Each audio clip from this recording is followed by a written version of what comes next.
Bien-aimés dans le Seigneur, en ce jour, en ce dimanche, quatrième dimanche de Carême, appelé l'Étaré. L'Étaré qui signifie dimanche de la joie. Réjouissez-vous. Et l'évangile de ce jour, comme nous venons de le suivre, l'évangile selon Saint Jean, on parle donc de l'aveugle né. Dimanche d'Israël et de l'aveugle né.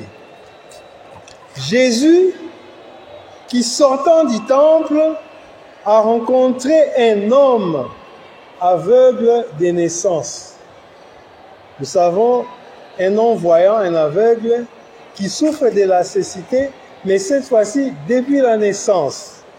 Et nous savons bien que Saint Jean, c'est les théologiens, comme on a l'habitude de le dire, qui part des signes, des symboles pour nous expliquer, au fait, les mystères de la foi.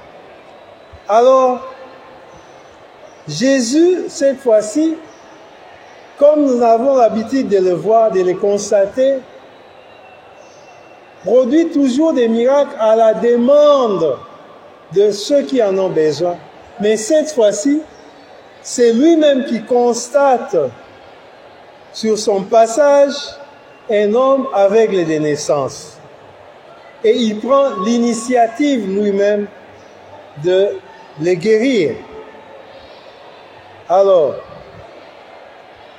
ses disciples vont l'interroger. Mais pourquoi cet homme est-il né aveugle? Pourquoi? Parce que dans la tradition juive, ils avaient l'habitude de se poser la question sur l'origine du mal qui pouvait atteindre quelqu'un. Et ils pensaient toujours que la cause était les péchés. Si un homme était né avec des déformations, c'était dû au péché, soit ses propres péchés ou le péché de ses aïeux. Voilà pourquoi ils vont demander, est-ce lui qui a péché ou bien ses parents? Ce n'est pas différent de nous autres aujourd'hui, lorsque nous voulons toujours justifier la mort, le mal qui vient en nous. Est-ce que ça vient des autres ou c'est nous-mêmes qui sommes l'auteur de ces mal? Voilà. Cette question, cette interrogation va donc pousser Jésus à montrer qu'il est la lumière du monde. Alors, il va déclarer qu'il nous faut réaliser l'action de celui qui m'a envoyé. Dieu l'a envoyé pour manifester sa grandeur, pour montrer aux gens qu'il est réellement le Messie. Et Jésus va dire qu'il y a certains mal qui sont là, certaines souffrances qui sont là, parce que Dieu a permis, mais tout simplement pour que, à la fin, que nous puissions avoir un moyen pour rendre grâce à Dieu. Voilà. Mais qu'est-ce qui va arriver après? Jésus va procéder par la guérison en utilisant donc la croyance de l'époque. Il va d'abord prendre sa salive qu'il va mélanger avec la boue pour fixer aux yeux de l'aveugle. Et puis après, il va l'envoyer se laver dans l'eau de Siloé. Attention, Siloé a une signification.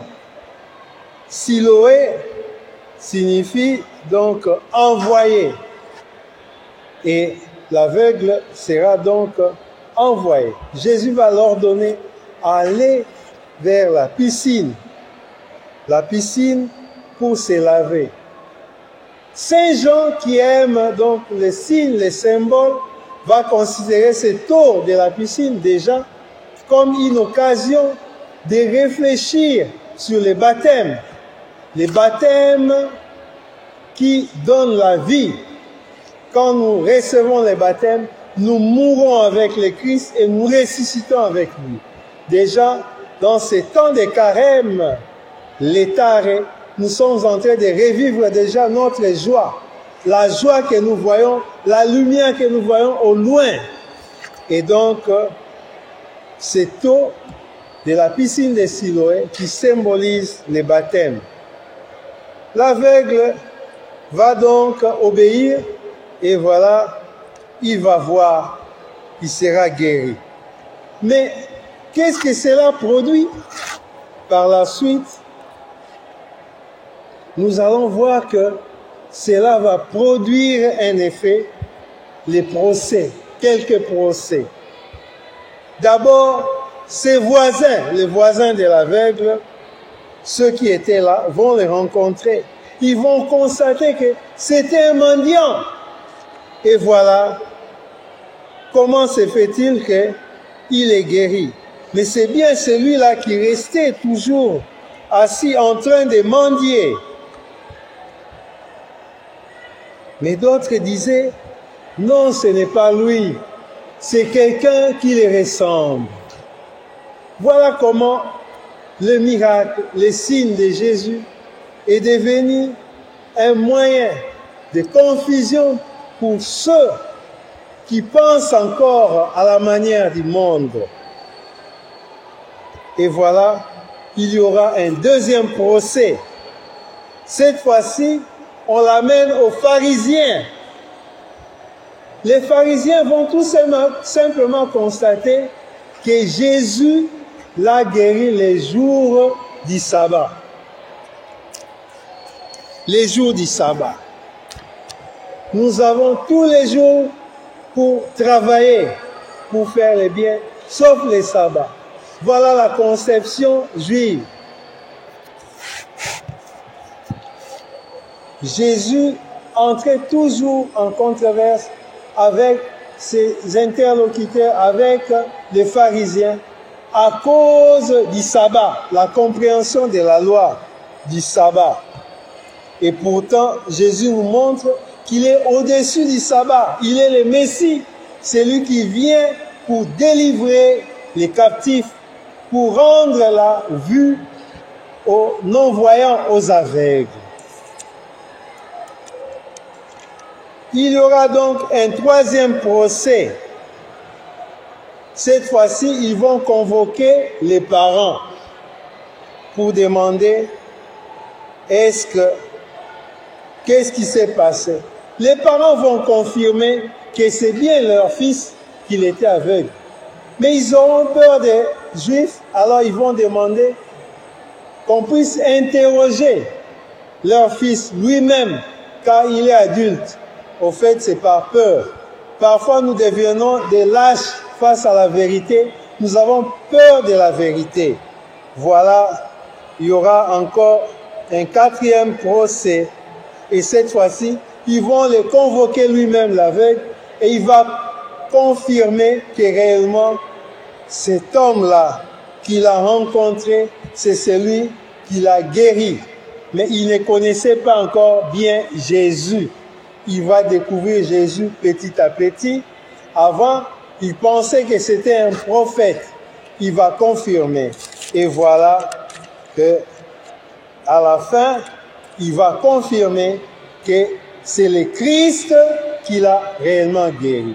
Le Christ, c'est le Messie qui est venu nous rendre la vie. Et Saint Jean veut nous confirmer que Jésus est donc la lumière.